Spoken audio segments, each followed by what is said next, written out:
Sa video na ito ay pag-uusapan po natin ang bagong pahayag ng Bitwise, isa po sa mga kilalang investment firm sa Amerika.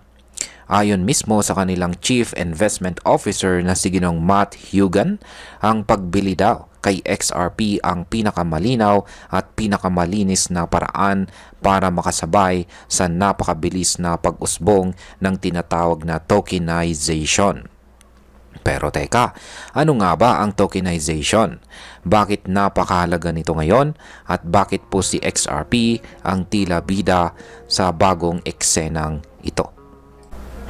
Pero bago po tayo magpatuloy, ay pakibasa na lamang po muna ang disclaimer dito sa ibaba ng ating screen.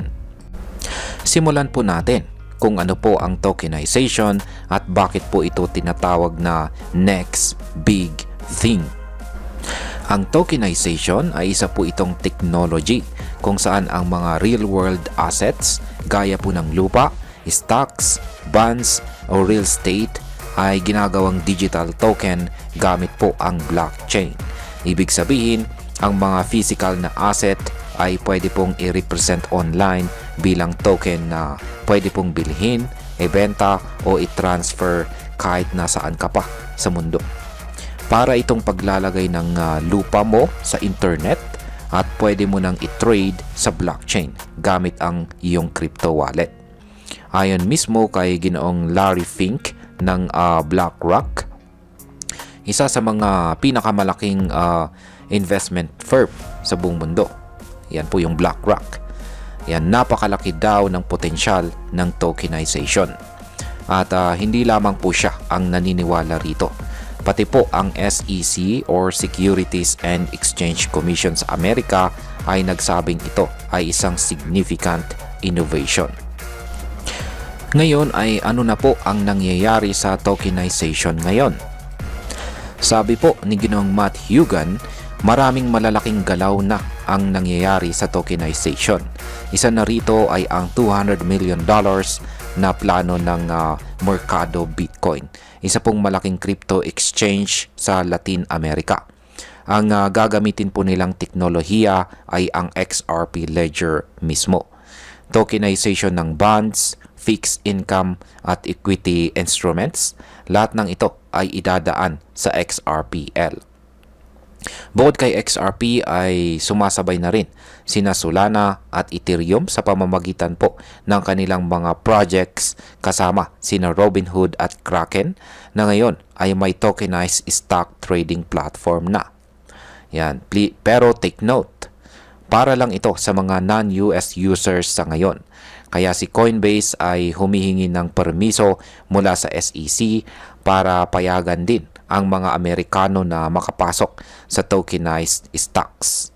At ang tanong, anong project ang ginagamit ng gobyerno ng Dubai para i-tokenize ang kanilang mga real estate?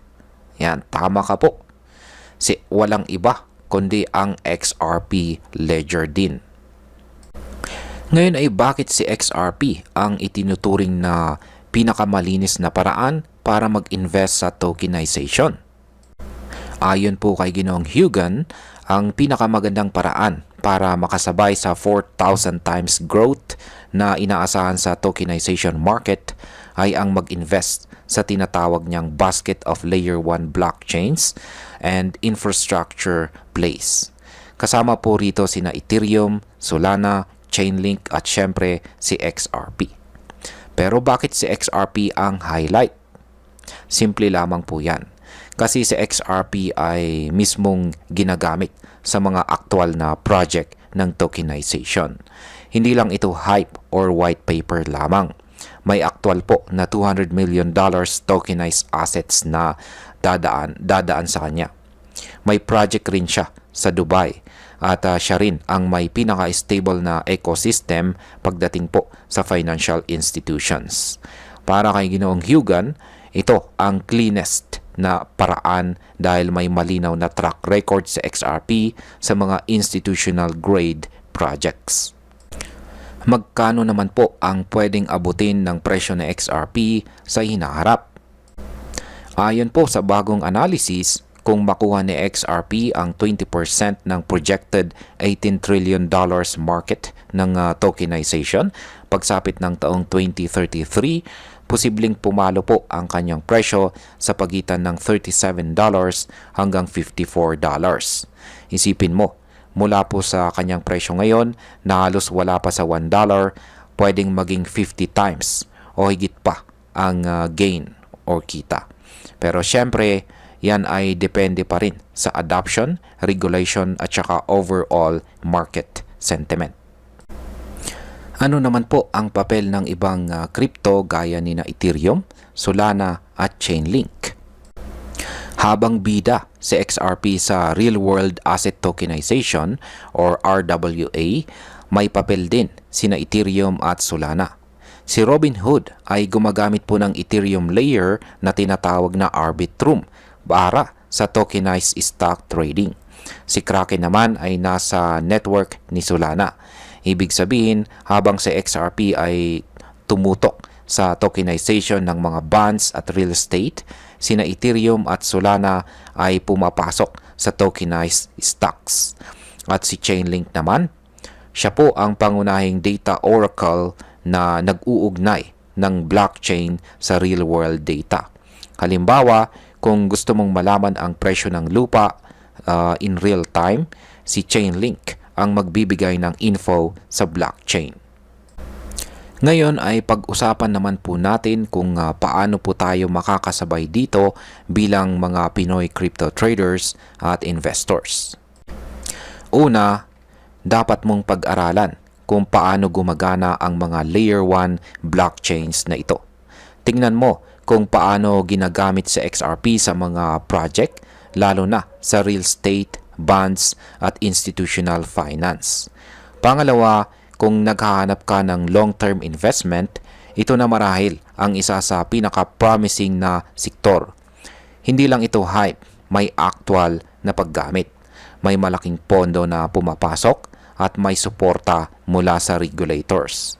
Pangatlo, dapat maging maingat pa rin po tayo. Lahat ng crypto investment ay may kaakibat na risk.